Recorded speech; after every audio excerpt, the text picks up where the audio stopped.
रूस यूक्रेन जंग के बीच रूसी राष्ट्रपति व्लादिमीर पुतिन के तेवर और भड़क उठे हैं, जो अब इस संघर्ष को और विनाशकारी मोड़ दे सकते हैं। इस उग्रता ने अमेरिका और रूस के बीच टकराव को चरम पर ला दिया है। राष्ट्रपति ट्रंप के तमाम प्रयासों के बावजूद पुतिन के सामने जंग को रोक पाने में उन्हें विफलता ही हाथ लगी। यहाँ तक कि ट्रंप ने इस युद्ध का ठीकरा भारत पर फोड़ने की कोशिश भी की, लेकिन उनकी कोई चाल सफल नहीं हो पाई। हालांकि अब ट्रंप ने रूस के खिलाफ जो निर्णायक कदम उठाया है, उसका सीधा असर भारत पर भी पड़ना तय है। दरअसल अमेरिका ने एक बड़ा एक्शन लेते हुए रूस की 2 विशाल तेल कंपनियों पर प्रतिबंध लगा दिया है। ट्रंप का ये कदम सीधे तौर पर पुतिन को एक बड़ी चुनौती है। रूस की रोजनेफ्ट और लुकोइल कंपनियों पर अमेरिकी बैन ने एक नई समस्या खड़ी कर दी है, क्योंकि भारत इन दोनों कंपनियों से बड़े पैमाने पर कच्चे तेल की खरीद करता है। इस प्रतिबंध का भारत पर क्या और कितना गहरा प्रभाव पड़ेगा, इस विषय पर विदेश मामलों के विशेषज्ञ, शिक्षाविद और लेखक निपुण जी ने अपनी राय साझा की। उन्होंने बताया, ये प्रतिबंध उन कंपनियों पर लगाए गए हैं जिनसे भारत सबसे ज्यादा तेल का आयात करता है। हाल के दिनों में हमने देखा है कि भारत अपने कुल तेल आयात का लगभग 36% रूस से मंगाता है।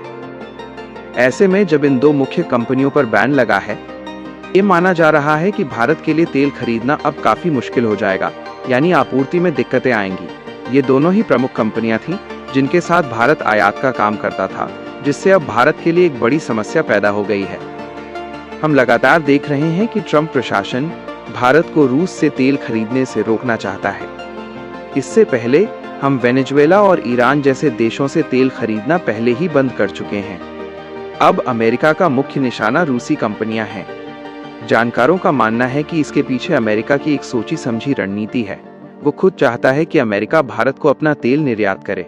हालांकि हम जानते हैं कि रूस से तेल की खरीद हमने मुख्य रूप से 2022 के बाद, यानी रूस यूक्रेन युद्ध शुरू होने के बाद बढ़ाई। युद्ध के बाद रूस पर लगे प्रतिबंधों के चलते उसने भारत और चीन जैसे देशों को तेल बेचने के लिए भारी छूट दी, जिसका लाभ उठाकर हमने रूस से बड़े पैमाने पर तेल खरीदा। लेकिन अब मौजूदा परिस्थितियों को देखते हुए कहा जा सकता है कि हमें रूस से तेल खरीदना काफी कम करना पड़ सकता है, क्योंकि प्रमुख कंपनियों पर ही प्रतिबंध लग गए हैं। मुझे लगता है कि अब भारत को रूस के साथ तेल खरीदने के मामले में एक डिप्लोमेटिक समाधान खोजना होगा। ये देखना वास्तव में दिलचस्प होगा। इसी बीच राष्ट्रपति ट्रंप ने पुतिन की तीखी आलोचना करते हुए बार बार कहा कि पुतिन शांति को लेकर बिल्कुल भी गंभीर नहीं है। हालांकि ट्रंप अब ये उम्मीद भी जता रहे हैं कि रूस के खिलाफ उठाए गए नए कदमों से कोई समाधान जरूर निकल सकता है। भारत की बात करें तो इस साल जनवरी से जुलाई के बीच भारत ने लगभग 1.73 मिलियन बैरल रूसी कच्चा तेल प्रतिदिन आयात किया, जो भारत के कुल तेल आयात का 1/3 हिस्सा है। जबकि पहले भारत रूस से बहुत कम तेल खरीदता था। भारत ने रूस से तेल खरीदने के मुद्दे पर अपना पक्ष हमेशा स्पष्ट रखा है कि वो अपने लोगों के हित को ध्यान में रखते हुए ही स्वतंत्र निर्णय लेता है और आगे भी लेता रहेगा।